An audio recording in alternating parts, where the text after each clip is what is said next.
I'm a roller coaster, turning round. What is up, guys? It is Coasters and Things here today, and today I'm reviewing the roller coaster that I've been the biggest fanboy over ever since I rode it for my first time. This is Lightning Rod at Dollywood. This coaster I hold very near and dear to my heart. Most of you guys already know that by now. I'm just going to warn you guys going into this review, I'm not holding back how I feel about this coaster. So let's jump into it. So Lightning Rod was built in 2016 by Rocky Mountain Construction, and it was the first ever launched wooden roller coaster.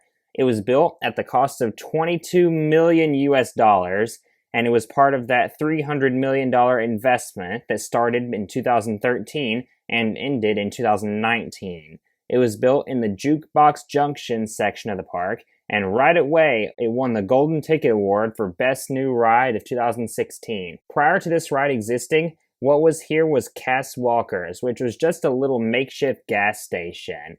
I myself have been visiting this park since 2006, so I've seen what this area looked like before Lightning Rod existed. The only ride that was here before was Rockin' Roadway, their 1950s style car ride.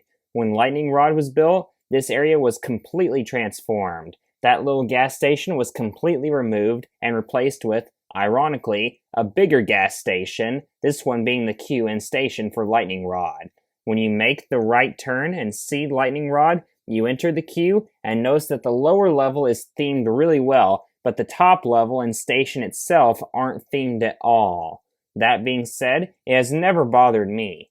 You step into your RMC trains, take a seat, buckle your seatbelt, and pull down your lap bar. This coaster has 12 rows and utilizes the first-gen RMC trains. The second-gen trains were introduced a couple of years after this coaster was built. After you get the all clear, you dispatch out of the station, take a flat turn to the right, and then you hit the launch. This is a great launch. Being that it's uphill, you feel more force on it than you would if it was a flat launch. You hit about 47 miles per hour on this uphill launch. Now this launch has changed quite a bit over the years. It used to be faster, and I was very fortunate to experience it when it still had the fast launch. You used to get violent airtime going over the top. A few years ago, they slowed down the top of it, so now you don't get quite as much air cresting over the top as you used to. That being said though, I still absolutely love this launch. You crest over, go over a little hump, and dive down the main drop. At the bottom of it is where you hit your max speed of 73 miles per hour. This makes it the fastest coaster at Dollywood, a full 10 miles per hour faster than the second fastest coaster, Tennessee Tornado. This is a really solid drop, and it's just warming you up for all the fantastic elements this coaster has up its sleeves. Immediately following the drop, you go up into an enormous wave turn. No matter what row you're in, you get sideways sustained airtime right here. It is awesome. That being said, if you can, try and get the right side of the train at some point so you're higher up on the wave turn.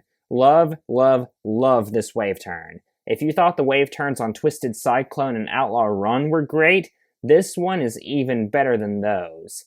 After the wave turn, you come down, and right here, this very moment, there is a crazy pothole at the bottom of this valley. In 2021, more than half of this ride's wooden track was replaced with steel track because the train was putting so much stress on the track that it was already getting worn out.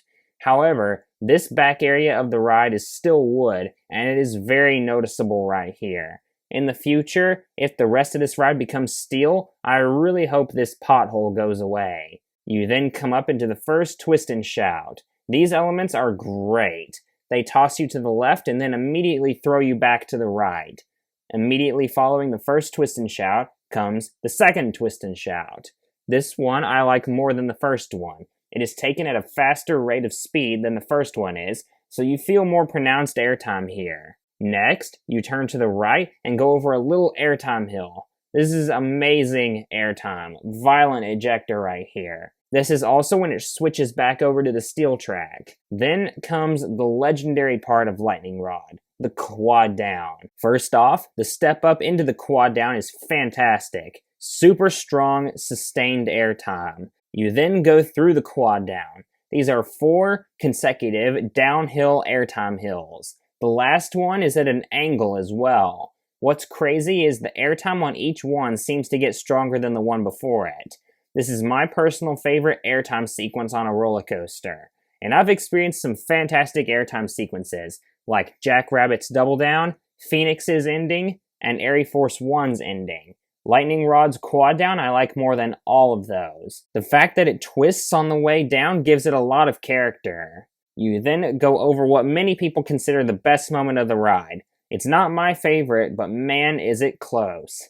This last airtime hill is unbelievable. You take it with an insane rate of speed and just get thrown up super hard. This is where the on-ride photo is taken as well. And finally, to end out the ride, you go through a non-inverting half loop.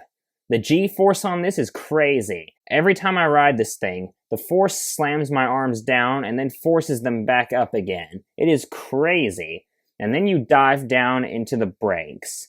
After the ride ends, you're wondering what just happened. It all is a blur the first time you ride it.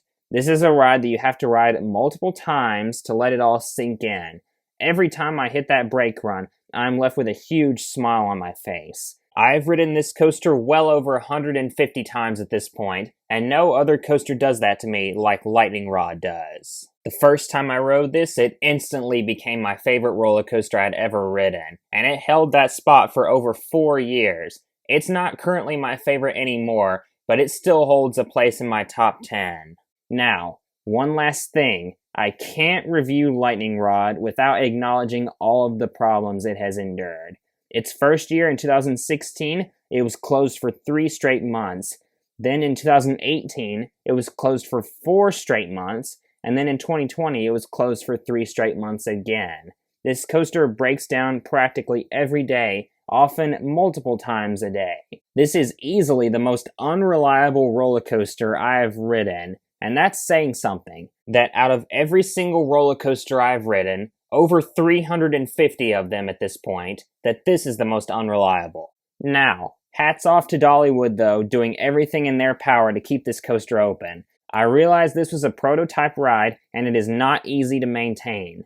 Dollywood I really don't think could do a better job than they have been over the years at keeping this coaster open as much as possible. When it is open, it is phenomenal. Easily the best ride in the park, and one of the best rides in the world. For Lightning Rod's overall score, I know some of you are going to think I'm crazy for this, but I'm giving Lightning Rod a 9.5 out of 10.